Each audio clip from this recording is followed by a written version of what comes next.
ಎಲ್ಲರೂ ಹೇಗಿದ್ದೀರಾ? ತುಂಬ ಚೆನ್ನಾಗಿದ್ದೀರಾ ಅಂತ ಭಾವಿಸ್ತೀನಿ. ಯಾಕಂದರೆ ಈ ಥರ ಮಳೆ ಬರ್ತಿರುವಾಗ ಎಲ್ಲರೂ ಚೆನ್ನಾಗೇ ಇರ್ತೀರಾ ಅಲ್ವಾ? ಯಾಕಂದರೆ ಕೆಲಸದಲ್ಲಿ ಜಾಸ್ತಿ ಹೊತ್ತು ಕೆಲಸ ಮಾಡೋಕ್ಕಾಗ್ತಾ ಇಲ್ಲ. ಆ್ಯಕ್ಚುಲಿ ಹೇಳಬೇಕಂದ್ರೆ ನಮ್ಮದು ಕನ್ಸ್ಟ್ರಕ್ಷನ್ ಫೀಲ್ಡ್ ಆಗಿರೋದ್ರಿಂದ ವರ್ಕ್ಗಳು ಸ್ವಲ್ಪ ಈ ರೀತಿ ಮಳೆ ಬಂದಾಗ ನಿಲ್ಲಿಸ್ಬೇಕಾಗುತ್ತೆ. ಲೇಬರ್ಸ್ಗಳಿಗೆ ಕೆಲಸ ಮಾಡೋದಕ್ಕೆ ಕಷ್ಟ, ಅವರು ಕೂಡ ಬರಲ್ಲ. ಸೊ ನಾವು ಸಂಜೆ ನಮ್ಮ ಮಗಳನ್ನ ಸ್ಕೂಲಿಂದ ಬಂದ ಮೇಲೆ ಅವಳ ಈವ್ನಿಂಗ್ ಡ್ಯಾನ್ಸ್ ಕ್ಲಾಸ್ಗಂತ ಕರ್ಕೊಂಡು ಬಂದ್ವಿ.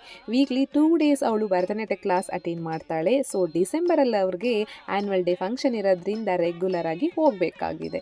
ಸೊ ಅವರ ಕ್ಲಾಸ್ ಒಳಗಡೆ ಹೋಗಿಬಿಟ್ಟು ಅವರ ಮೇಡಮ್ನ ಕಾಂಟ್ಯಾಕ್ಟ್ ಮಾಡಿ ಕೆಲವೊಂದು ಡೀಟೇಲ್ಸ್ ತೊಗೋಬೇಕಾಗಿತ್ತು ಮೆಟೀರಿಯಲ್ ಬಗ್ಗೆ, ಅಂದರೆ ಜ್ಯುವೆಲ್ರಿ ಹಾಗೆ ಕಾಸ್ಟ್ಯೂಮ್ಗಳ ಬಗ್ಗೆ ನಿಮಗೆ ತೋರಿಸೋಣ ಅಂತ ಈ ಕ್ಲಿಪ್ಪಿಂಗ್ಸ್ನ ಅಲ್ಲಿ ವಿಡಿಯೋ ಮಾಡಿಕೊಂಡೆ. ತುಂಬ ಚೆನ್ನಾಗಿ ಪ್ರಾಕ್ಟೀಸ್ ಮಾಡ್ತಾ ಇದ್ರು, ಹಾಗೆ ತುಂಬ ಚೆನ್ನಾಗಿ ಕೂಡ ಇಲ್ಲಿ ಡ್ಯಾನ್ಸ್ನ ಹೇಳ್ಕೊಡ್ತಾರೆ.